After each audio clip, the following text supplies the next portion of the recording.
my children to be safe.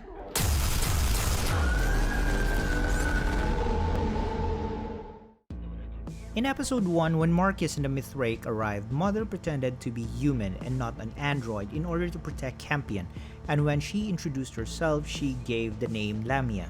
Lamia in Greek mythology is a woman who became a child-eating monster after her children were killed by Hera for sleeping with Zeus. Hera is the wife of Zeus. She further punished Lamia by afflicting her with sleeplessness or difficulty falling asleep. But Zeus gave her the ability to remove her own eyes, and in some sources, Lamia is portrayed as someone with serpentine qualities. This was very prophetic in the sense that in the succeeding episodes, we have come to know of Mother's eyes being the source of her power, and she removes them in order not to get weaponized. Also the Carbos. They are their only source of food on the planet. Well, in the beginning, they only grow where the dead serpent is buried. But unfortunately, it was a little bit too late for them to discover that they were also radioactive, and which was the cause of death for the children. Could it be that the remains of the dead serpent caused the Carbos to be radioactive?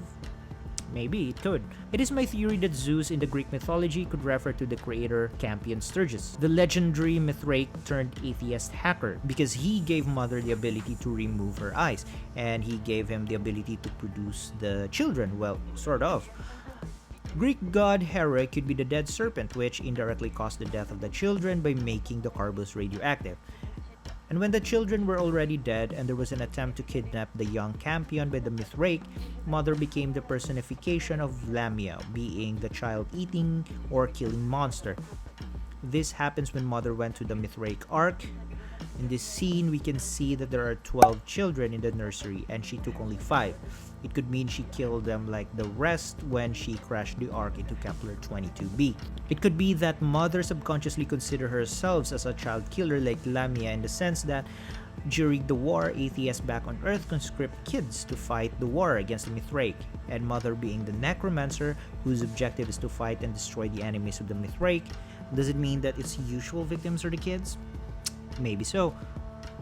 And speaking of Kepler 22b, it is actually a real planet, though the landscape and the terrain in the show are fictionalized.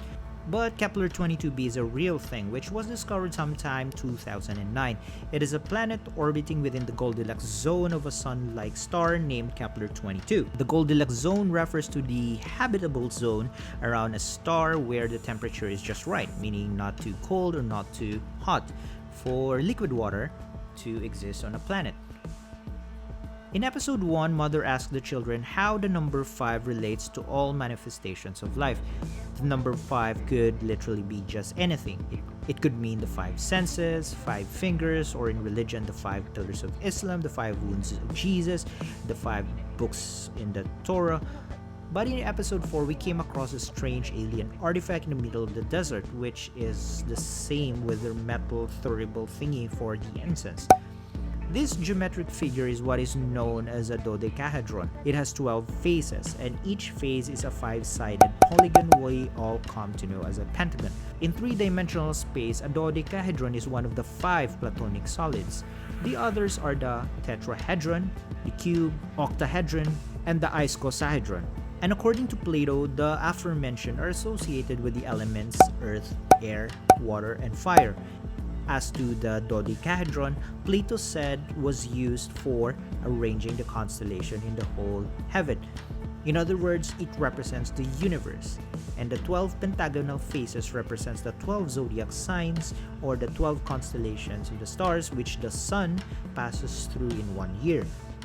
As for Aristotle, the 5th element he is referring to is the ether, the element for which the heavens are made. And interestingly enough, the name of the Ark of the Mithraic is Heaven. Mithraism was a Roman mystery religion centered on the god Mithras, though in the show the Mithraic never really paid homage to Mithra, and they always invoke Sol, which is Latin for sun, in every conversation. So I believe they consider Mithras a prophet sent to earth to preach and confirm the teachings of Sol. In the baptism scene in episode 7, there is an image we see behind. It is in fact the depiction of Mithras killing a sacred bull, a story which is closely related to Mithraism. It is a story where Sol ordered Mithra to kill the bull. And when he killed the bull, a great miracle happened. Everything was created: the planets, stars, moon, animals, trees, and the world. But what came out also from that is the human condition of struggle between good and evil. There are also other reliefs and sculptures that are present in the show, like this one could be Mithras, I'm not really sure, and this one, an image we saw when Mother first entered the sim. This is actually the complex system of the 7 grades or degrees of initiation of Mithraism, which are depicted with symbolic emblems.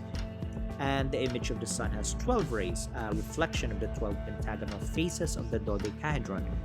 On the other hand, in episode 4, we were introduced to Heliodromus, which according to the show is the second highest ranking personality in the church. He was sentenced to die for raping girls in hibernation, allegedly ordered by Sol. Heliodromus, when translated, it means courier of the sun or courier to the sun. So it is my theory that the answer to the Mithraic mystery lies in the alien artifact in the desert, and the person who will bring the one referred to the prophecy, the orphan boy who dwells in an empty land, is this guy. He is the one who will bring him to the artifact and open it.